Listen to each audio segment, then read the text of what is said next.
굿모닝. 예, 밤새 안녕하셨죠? 예, 저도 잘 잤습니다. 잘 잔 게 뭐 한 두세 시간 잤나? 지금은 6시가 좀 안 됐어요. 아침이고 6시가 조금 안 된 시간입니다. 여기는 어디냐면 여러분들도 뭐 아시겠지만 그 대한의원, 옛날에 서울대 전신이었던 박물관인데 되게 고풍스럽고 멋있어요. 좋습니다. 시계도 딱 맞아요. 시계가 맞는지 안 맞는지 제가 확인해 봤는데 시계가 딱 맞아요. 그리고 연못도 있는데 이 연못에 이 향나무, 되게 오래된 향나무, 100년 이상은 됐을 것 같아요. 아무튼 인사는 이렇게 하는 걸로 하고, 제가 병원에 있으면서 그 여러 가지 좀 이색적인 풍경들을 봤는데 그것 중에 하나가 아빠들이 아이를 지키는 아빠. 저는 다큐멘터리 하나 제안 드리고 싶은데, 방송국이나 아니면은 이 전문 유튜버 분들이 아마 찍어도 괜찮을 것 같다는 생각이 들더라고요. 아이를 지키는 아빠. 왜냐면 한 30% 정도 비율로 30% 이상이 될 것 같아요. 제가 볼 때는 저를 포함해서 저는 그냥 차치하고라도 아이를 지키는 아빠라는 제목으로 다큐 하나를 찍어도 괜찮겠다 싶은 생각이 들어서 방송국에 한번 제안을 저는 이제 돌아갈 거니까, 아무래도 여기가 참 너무 어울리지 않아서 돌아갈 거니까 저는 상관없고요. 제가 진아를 데리고 여기를 떠나서 진안으로 간다 하더라도 그래도 30% 이상의 아이들을 지키는 아빠가 여기에 남아 있을 겁니다. 조그마한, 진짜 요만한 아이들을 한 손으로 이렇게 품고 이렇게 진료실을 또 뭐 검사실을 왔다 갔다 하는 아빠들, 그리고 또 대부분 남자들이 이제 여성들보다는 키가 크니까 침대가 아무래도 좁을 거 아니에요. 근데 키가 막 180, 그냥 175 이상 다들 키가 커요. 그리고 멋있어요.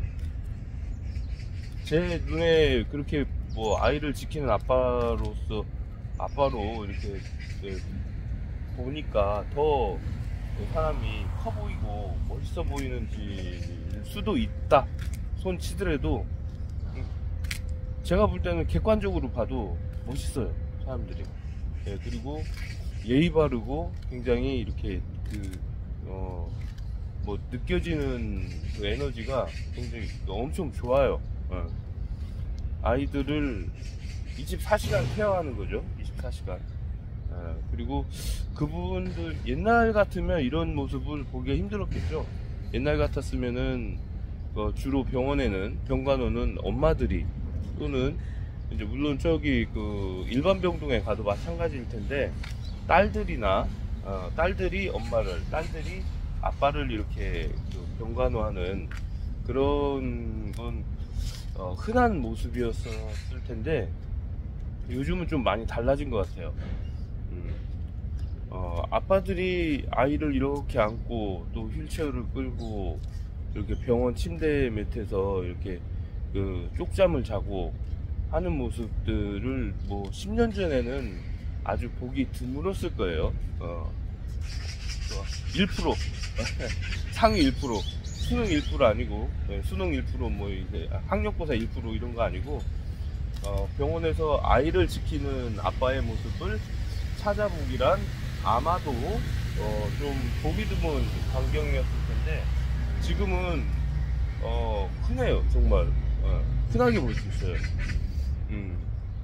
그래서 이 아빠들의 사연을 이야기로 만들어 보는 것도 좀 의미 있는 일이지 않을까 싶다는 생각이 들어요. 왜냐면 저도 마찬가지지만, 사람들이 이렇게 어려움을 극복해 나가는 과정들을 함께 공유하는 거 참 의미 있는 일이라고 생각하거든요. 예. 어떤 어려움이 닥쳤을 때 거기에 대해서 절망하고 지쳐 쓰러지고 막 그러다 보면은 서로 이렇게 안 좋은 결과들이 나오잖아요.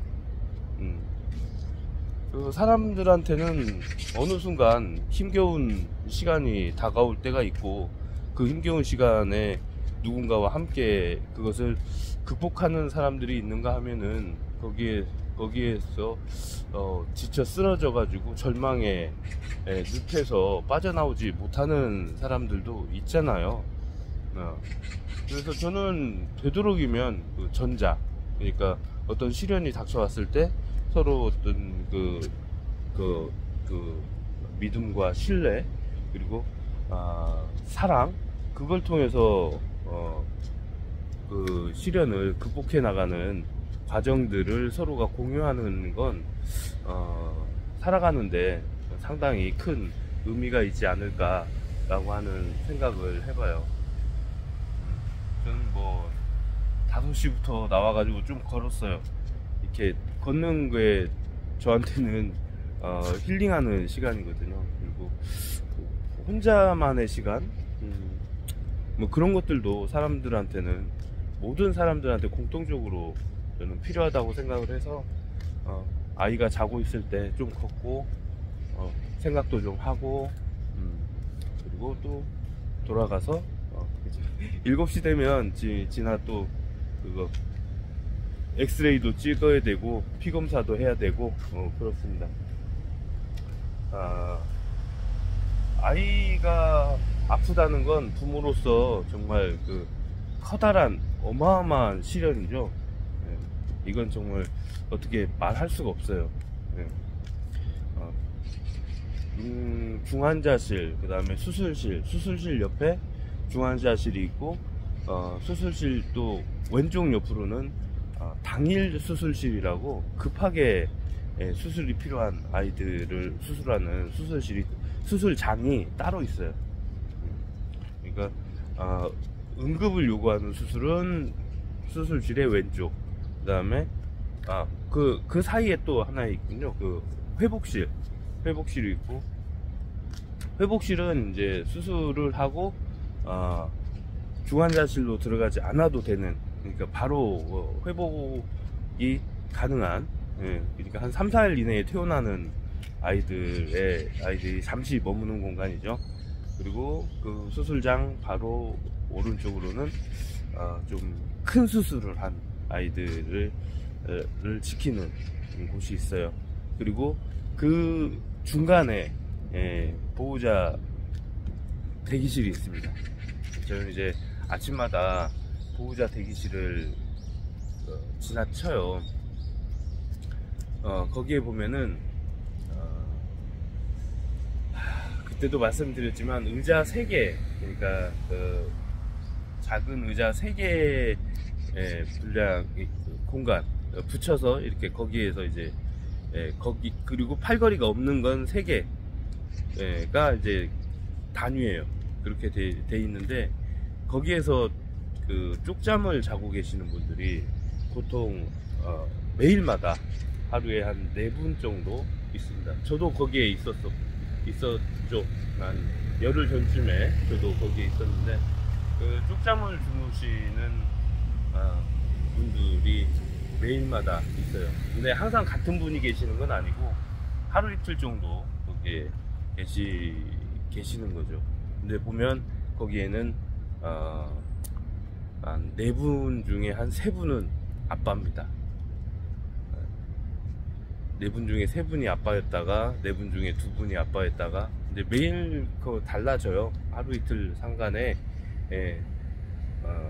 거기에 계신 분들은 다른 분들로 이렇게 되는데, 그만큼 아이를 지키는 아빠들의 비율이 높아졌다는 거죠.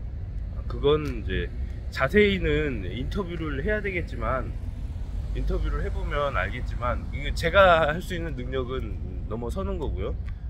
이건 좀 전문가들이 인터뷰도 하고 해야 될 텐데, 그분들의 제가 한두 분 이렇게 좀 친해져가지고, 아니 그냥 친해졌다기보다는 오기만 스쳐도 인연이지만 약간 인연이 돼가지고 그러니까 살짝 이렇게 이야기를 들어보면 그분들은 다 전문직을 가지고 있는 분들이더라고요. 아무튼 두세 분? 그러니까 전문직을 가지고 있어서 꼭 출근에 연연하지 않아도 되는, 그리고 뭐 해외 출장 자주 가시고, 뭐 해외 출장이 있을 때는 자기가 못 보지만 출장이 끝나고 나면 몇 개월간 쉬잖아요 보통. 해외 출장 뭐 한 석 달 갔다 오면은 또 앞으로 석 달은 휴가, 뭐 한두 달은, 최소한 한두 달은 휴가, 그 기간을 자유롭게 쓸 수 있으니까 그렇게 해서 이제 그 기간에 겹쳐져서 아이들을 돌보고 있다 이렇게 얘기하시고 하더라고요. 어쨌든 아이를 지키는 아빠, 제목 괜찮은 것 같아요. 저는 이제 곧 서울을 떠나겠습니다. 그냥 컨텐츠 하나, 좀 감동 스토리, 다큐멘터리 그런 거 하나 만들어도 좋겠다는 생각이 아침에 문득 들었습니다. 저는 이제 들어가서 진아 항생제 빼고 또 피 검사하는 거 피 이거 하고, 그리고 지켜보고, 그리고 엑스레이실 가서 엑스레이 한번 찍고 또 오늘 하루를 시작하도록 하겠습니다. 이따가 오징어 왕자의 최후에 대해서 좀 이야기 해야 할 것 같아요. 네. 안녕.